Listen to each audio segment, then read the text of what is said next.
Hi. Hi, everybody. Welcome to Virtual Thursdays, Star Literary Series. And tonight, my guest is the wonderful poet and writer, Cynthia Atkins. And let me tell you a little bit about Cynthia, or we'll let the internet tell you a little bit about Cynthia. She was born and raised in Chicago, receiving a BFA and MA from the University of Illinois and MFA from Columbia University School of the Arts. She's the author of Psyched Weathers. There's a bad image there. Psychic Weathers and the Event of Full Disclosure in 2013, the themes of mental illness, wellness, and family life. Her poems have appeared in numerous journals, including the Alaska Quarterly Review, American Letters and Commentary, Bomb, Del Sol Review, Florida Review, Green Mountains Review, Harper Palette, the Journal, and go on her site and read them all. She has had residencies at the Virginia Center for Creative Arts and Bread Loaf Writers Conference. Formerly, Atkins worked as the assistant director for the Poetry Society of America. She's taught English and creative writing at various colleges, including Sweetbriar, Hollins, James Madison, and Roanoke College. For 8 years, she's the founder and artistic director of Writers at Jordan House, the Fair Reading Series and Workshops. She is currently assistant professor of English at Virginia Western Community College and newly minted associate poetry editor for Mad Hat Lid. So welcome, Cynthia, and I really look forward to your reading. So I'm going to turn it on over to you. I thank you so much, Timothy. I don't know if you remember, but years ago, I was a guest at one of your live readings in Boston, and that was really fun. So I appreciate being invited back, flesh and spirits, and I didn't even have to leave home this time. So that was pretty cool. Thank you guys for coming out. I decided that I was going to make tonight a little bit of a tribute dedication to my late father, Freddie G, we call him. He would have been 97 today, and I give him a lot of credit for what I believe are some of my better qualities. He was a traveling salesman by like that old school way where you got in your car and you traveled state to state selling pencils, office supplies. So he knew everything there was to know about every state. He was really proud of that.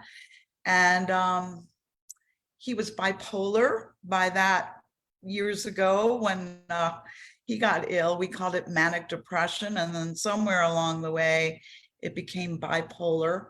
So I realized a lot of my poems, a lot of my Psyche's Weathers, my book, came out of that influence from my dad because he was a wonderful, wonderful man and gave me a lot of chutzpah, a lot of happiness. He also had that mental illness, which I always ascribed to something like the weather, because I feel like his manic periods were brought on by the winter months. So I had a lot of connection to winter that way and psychological responses. So this first poem I'm going to read, one of my few formal poems, and it was just picked up by the Blue Mountain Review, so I was very excited about that. Snow Pantoum. My father wore a leather coat, played 8 tracks in the car. Bill Withers earworming through the snowy roads. When flakes fell, it pushed our dad's manic dial. We hooked arms in the back seat as he sped 90 miles per hour. Bill Withers earwormed through the snowy roads. Our father's jacket smelled of leather. We hooked arms in the back seat at 90 miles per hour. The music repeating, I know, I know, I know, I know. Our father's jacket smelled of leather. Hearts of trust leapt out of the car. The music was made of I know, I know, I know. When flakes fell, it pushed his manic dial. Our hearts of trust leapt out of the car. Music made of discord and I knows. Bill Withers earwormed the snow. When flakes fell, it pushed his manic dial.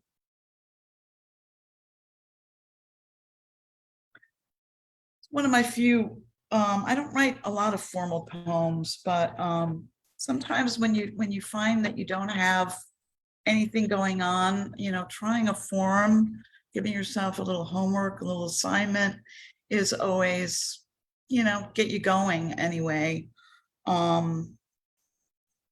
This poem, again, I'm trying to read poems that have some connection to my dad tonight. And this poem, my parents were divorced when I was 8 years old. And I grew this little streak of gray because back then it was very taboo, divorce. And I was afraid if I had a girlfriend sleep over, she'd ask where my dad was. And I spent a year, secretly trying to hide this from all my friends. Of course, they all knew. But one of the things my dad, in those days, the only thing to do with your kid, pick him up for dinner and take him to a movie. So I saw at 8 years old, I saw the best movies. My dad took me to all the R-rated movies. Gosh, what was the one about the DJ? Oh, Play Misty for Me. I mean, I could name you some of the best films I saw with my dad. Anyway, he also took me to one of my favorite movies. First crush was my first celebrity crush anyway, Sidney Poitier, and To Sir with Love.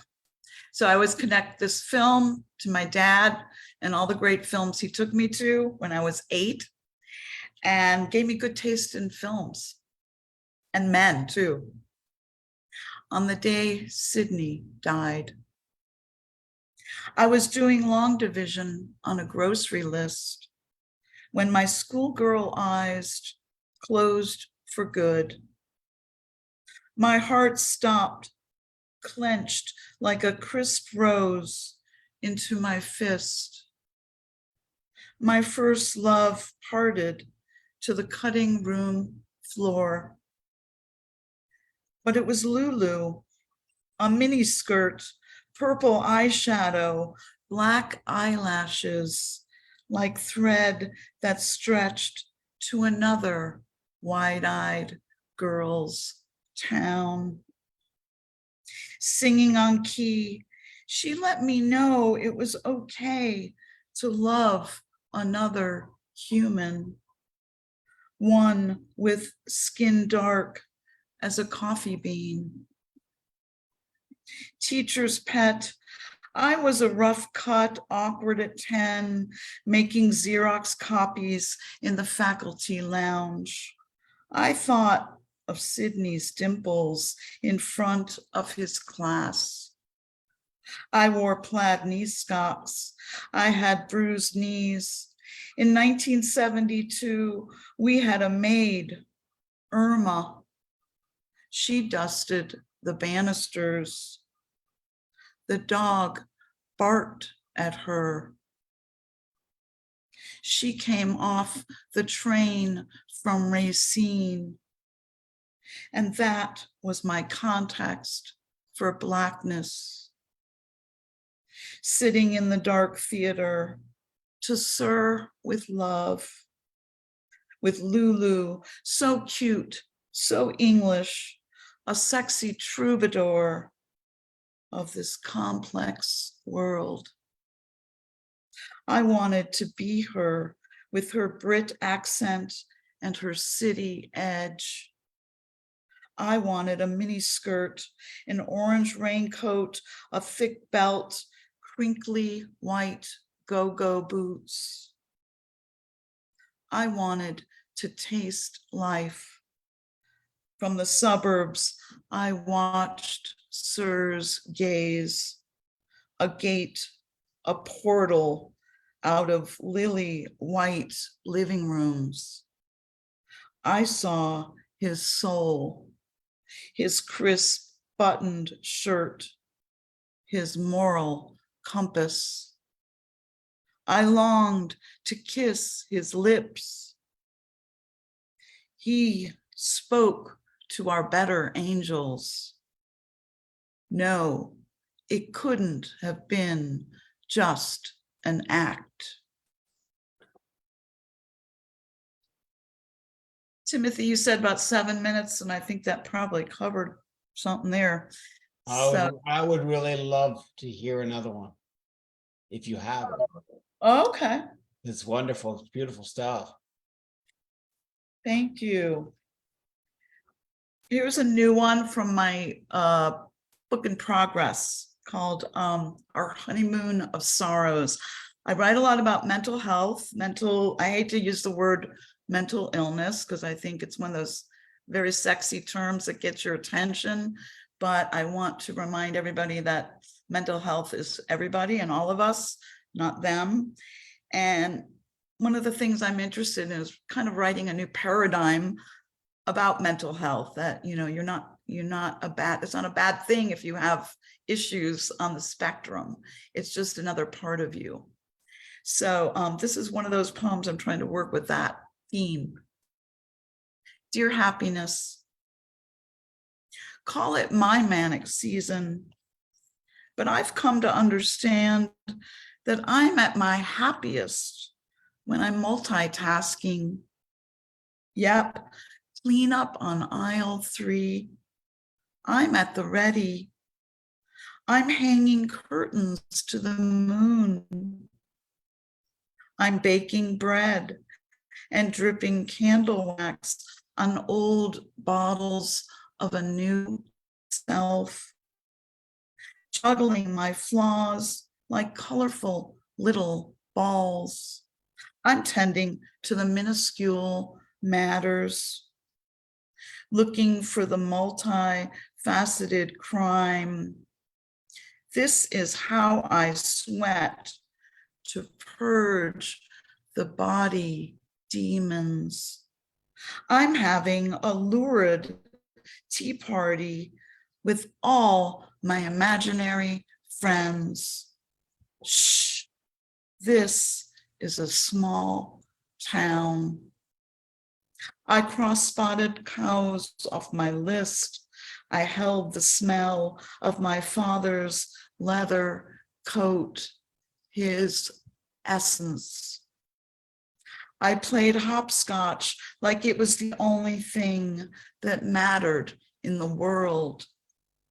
I am finding joy in sadness. Is that okay?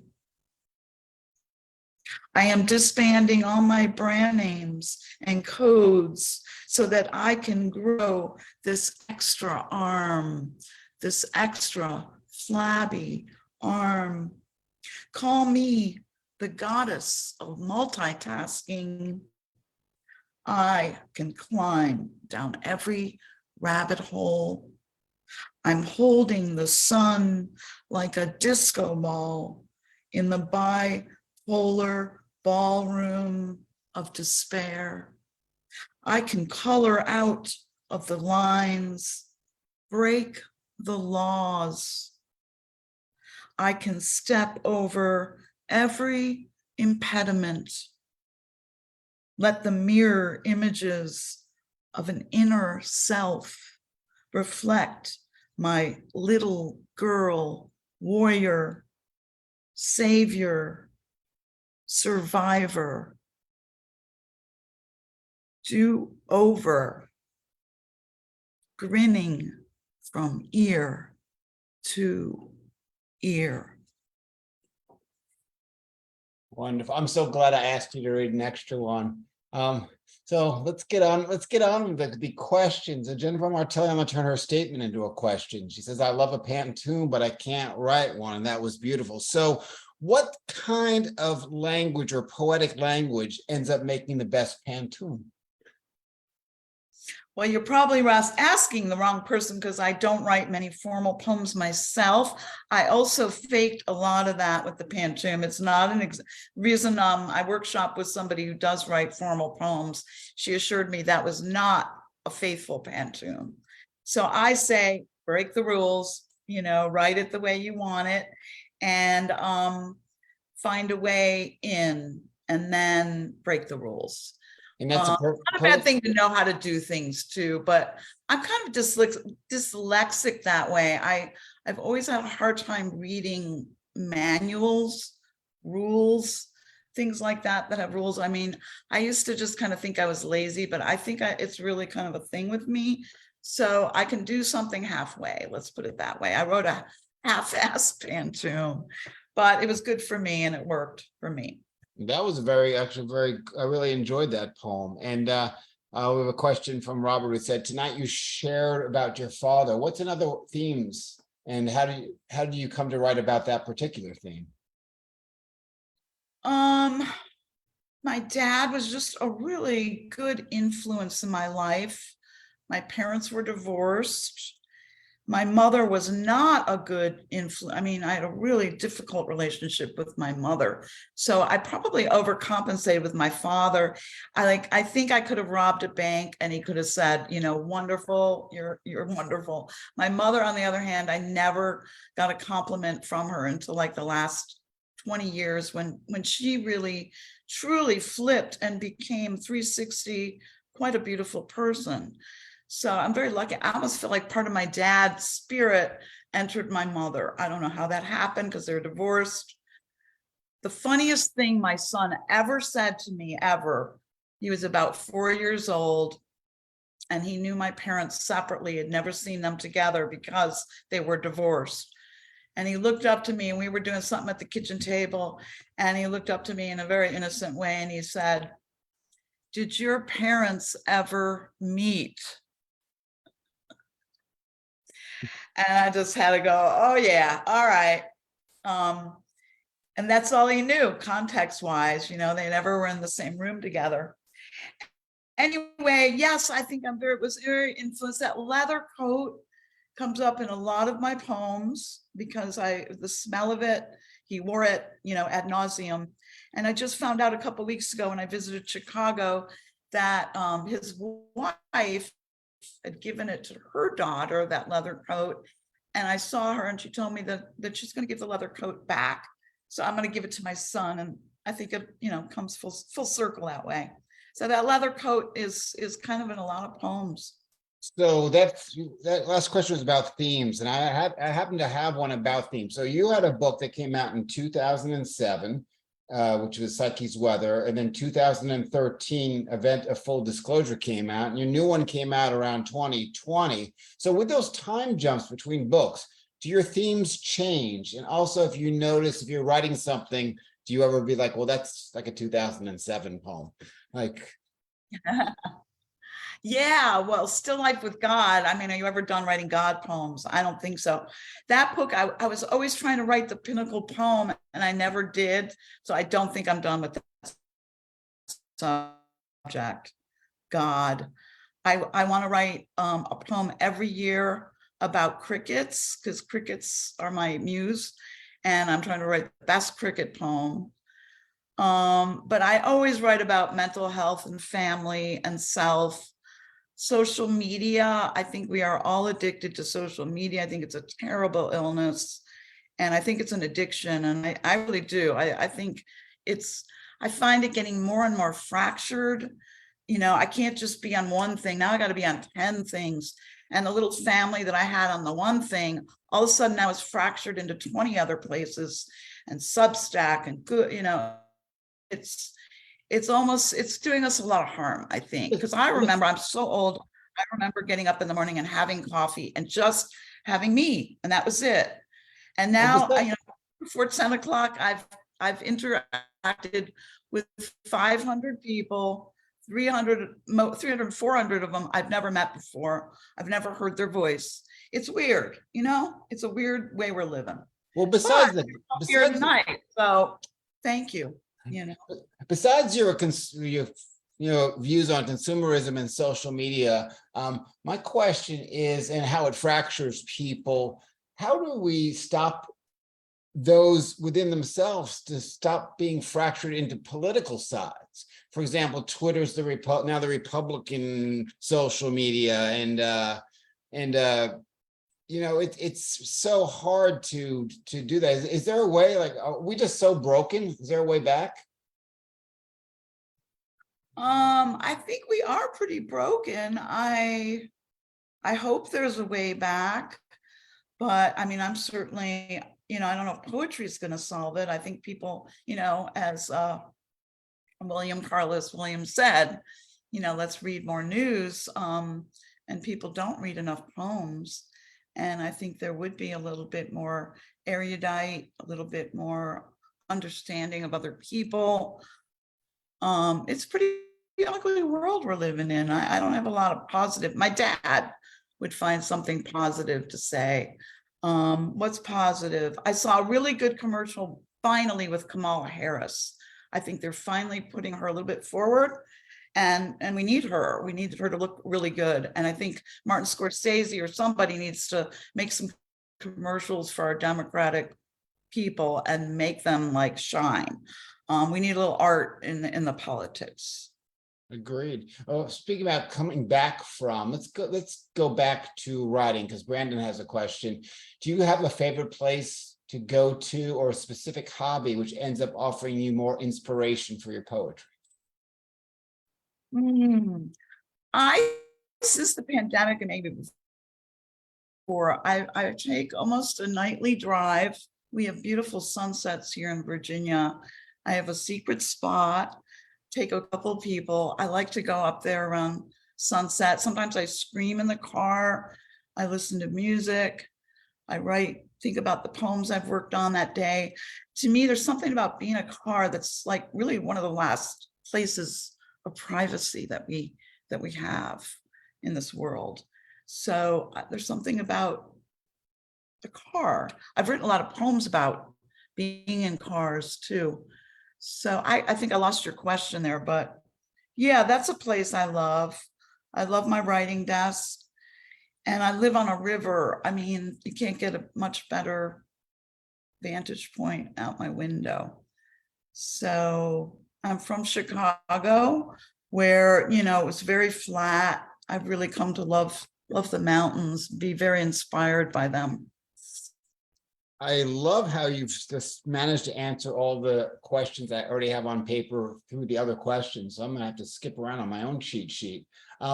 You talked about how we heal and come back, and poetry heals us. Does it heal us by writing it, or does it heal us by reading it? In other words, is it art or awareness?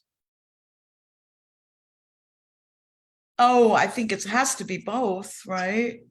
You have to read it, and you have to take it in, and you have to watch films, and you have to look at art, and you have to listen to music, and you have a synesthesia when you're writing, I hope, to bring in all those art forms I do to inform my work. Visual art in particular, I respond to quite a bit. RJ asks, who most inspired you to become a writer? Well, I don't know about inspired, but my second grade teacher, I'll never forget, came in one day and she gave us each a picture of something. Mine was a cartoon of a horse in the bathtub. And she said, write about this image. And, I spent whatever the next half hour just writing about that image. And I knew that moment that there was nothing else that made me feel quite like that. I probably just learned how to write. The idea of describing something with words, I found gave me a lot of joy. So yeah, and then writers and artists from then on. But that was definitely a defining moment. I remember it. Did you write a cartoon pantoum? I wish I did. And I know I saved that for years. that cartoon because I'll never forget it. What You was know, it? remember Ed? I don't know, but it was a horse in a bathtub. I'm trying to come up with a quick pun and I have failed. So I'll just move to the next question. The So horse's mouth. this has come up tonight and it came up last night when I was speaking to other poets. Now, when you have a poem that fails, do you keep it and dive into it later, or do you just get rid of it? Well, I'd love to hear about what some of the other people do on that score too. Both seem to I say, put it, yeah, yeah, go ahead. both seem to say that they'll go back, but it's already like it didn't work, it still won't work, but they're able to look back and reflect and pull some lines out of it that do work. That's always a good thing to try, and putting it aside for a while. You know, I've always had an image that I wanted to use, which was the Magic Kiss sign in Chicago. That it always had a very iconic sense for me going into Chicago from the suburbs. Magic Kiss was these big red lips up in the sky, and they were lit up. So, you know, it was my, you know, Eckelberg kind of thing. I always wanted to use that image and it just never came up. Finally, in a poem in my third book, I found a place for it.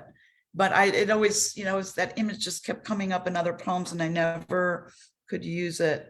So whether it's a line you want to use, put it away somewhere, hold it, don't get rid of it. You'll be able to use it somewhere. Okay, I'm going to wrap up your questions. You've done such a really great job with your answers, and I've really enjoyed talking to you.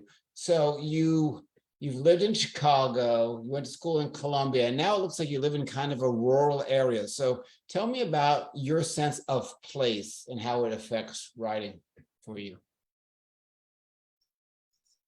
You know, what did Tom Waits say about, you know, things that you don't really appreciate until you're on the other side of them? You don't really see a lot of stuff. I don't remember which song that was. I'll have to text it to you later, but that's kind of the way it worked for me. You know, I lived in New York before I moved to Virginia.